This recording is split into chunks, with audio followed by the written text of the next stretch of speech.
Nagita Slavina sering nangis saat hamil anak kedua. Raffi Ahmad ungkap penyebabnya.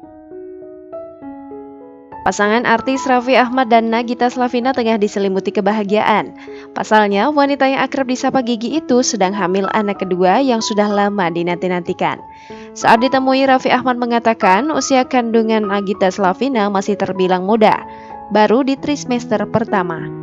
Hal itu disampaikan dalam video yang diunggah di kanal YouTube Cumi Cumi pada Jumat 23 April 2021. Sejauh ini dikatakan Raffi, Nagita Slavina belum terlihat menunjukkan tanda-tanda ngidam.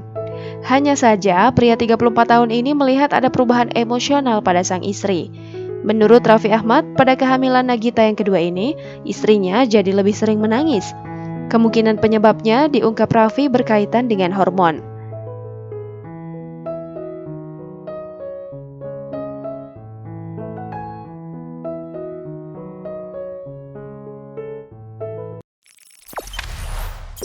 Jangan lupa subscribe, share, komen, dan like ya.